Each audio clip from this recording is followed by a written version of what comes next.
Okay, so here is the last video. I promise this is the last video for this class. And now I'm going to talk about this newest age of comics, which is not really recognized yet. Uh, I always talk about this as being a new age, and let's call it the second golden age. I'm going to tell you why I would like to call it a second golden age. I've only seen it being mentioned by one academic writer, Caroline Coca, in her book Superwomen, and I've talked with guys, with people who deal with comics, and they actually pretty much agree that we are in a new age of comics right now, but it's still not it's still not a widespread idea. The general opinion is still that we are still in the modern age of comics. Sorry, I've been talking too much. So yeah, the second golden age. When does it start? Now, I cannot give you one specific date here. I would put the beginning somewhere between 2008 and 2014, kinda. But what are the actual points here that I would like to consider as a possible starting point? So, one of those possible starting points is the beginning of the superhero blockbuster movie boom, which can be seen as having started in 2008 with Iron Man, which was the starting point of the Marvel Cinematic Universe, of course. But it's still not really as emblematic as, for example, the Avengers, what it grew out to be, because the Iron Man movie still kind of reads as a simple sci-fi, even though Tony Stark is a comic book character. What he does in the Iron Man movie is still pretty standard sci-fi. But by 2012, by the time Avengers came out, Marvel actually built up this whole universe of superheroes in movies. And this, the whole MCU, the Avengers, helped to bring superhero narratives back into the mainstream, which was a huge help to superhero comics. So this is one possible point. Another one, this is also something that we have already talked about, is the start of digital distribution, which is around 2011, when comics became available online on the day of publication, which helped superhero comics became more widespread, more easily available. And so this is all interconnected. Superhero movies brought superhero narratives back into the mainstream. Distribution methods helped it become more widespread. It all invited a new audience, and the new audience had new demands. And comics changed according to that to serve these new demands.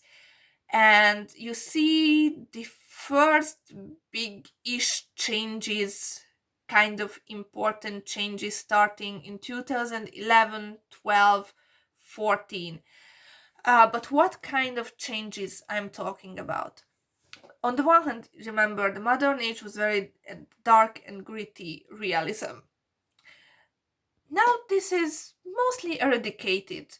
They are still dark. There are still dark stories and violent stories, but we have a much wider scale of stories right now, with a much more diverse character pool to choose from. This second golden age of comics, saw the introduction of a bunch of non-traditional characters, and by traditional I mean white heterosexual male.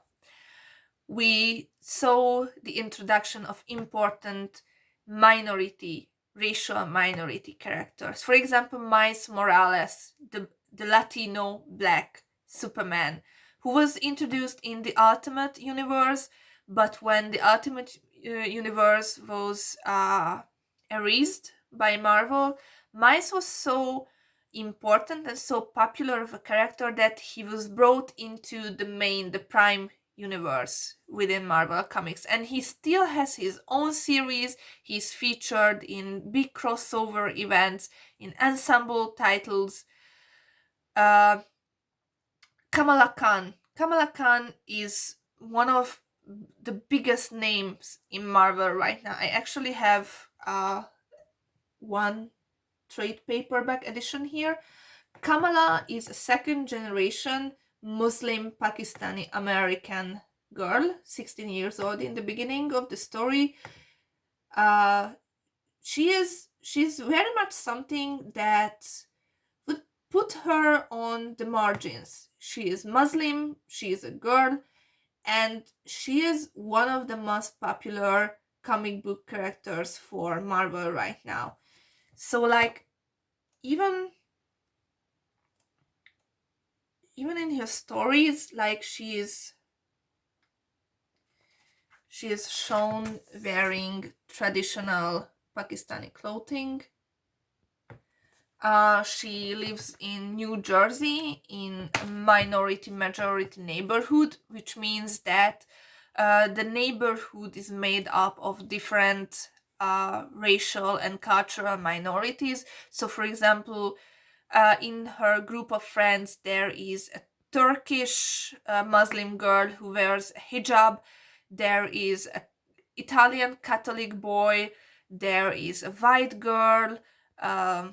A Latino girl, so there is this huge uh, diversity of characters. For example, later in the story, she has an older brother, Amir, who is a very devout Muslim, and he marries a black Muslim girl uh, who comes from a Christian family, but she converted to Muslim, and they got married in a very traditional kind of way, and it's actually a very touching story when that happens, and very much aware of social expectations, and it is socially very sensitive. It's a very good story, so I can totally recommend Ms. Marvel stories.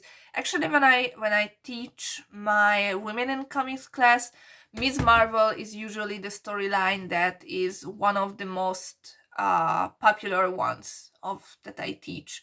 So yeah, we have and she was introduced in 2014. We have the social minorities. We have more and more women, for example. In 2014, Jane Foster became Thor, and she held the title for 5 years, and right now she is Valkyrie, and she has her own title as well.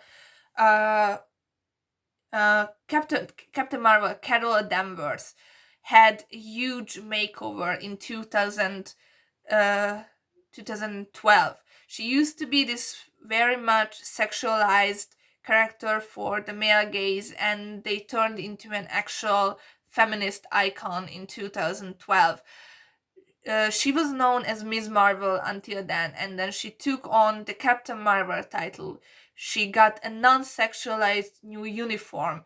The story started to focus on the interpersonal relationships of women, of friendships and mentorship, while being funny and witty and very socially relevant. Social relevance is an important point here.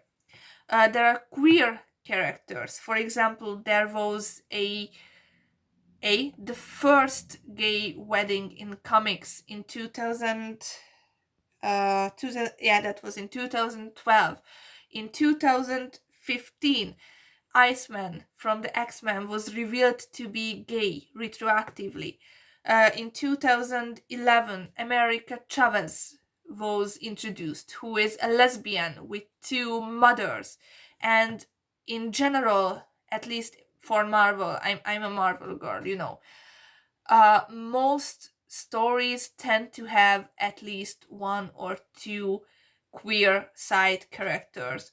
And for example, right now, Marvel has right now suspended publication while the coronavirus crisis lasts, but they had just started a storyline called Outlawed, where the legitimacy of teenage superheroes are both brought into question, and they are going to introduce some new characters within the realms of the storyline, and it's either gonna be great or it's either gonna be a big failure because they are bringing in characters with names such as Safe Space, and Snowflake, uh, referencing the satirical way of how young people are viewed these days. And for example, one of their characters is going to be non-binary, for example. So yeah, comics are becoming more easily available, once again entering the mainstream, being more diverse to serve a more diverse audience. And that is why I would say that the last 10 years constitute as a new era of comic books, and that is the second golden age.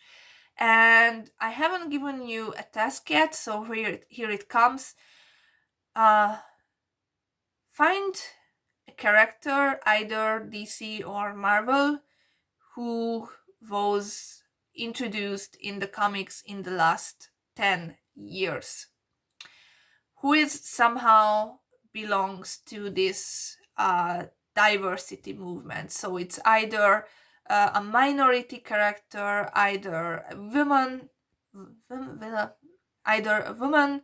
or belongs to the queer community. And that is our task for this week. Thank you very much, and I'm sorry for doing for this length of these videos. Take care, guys.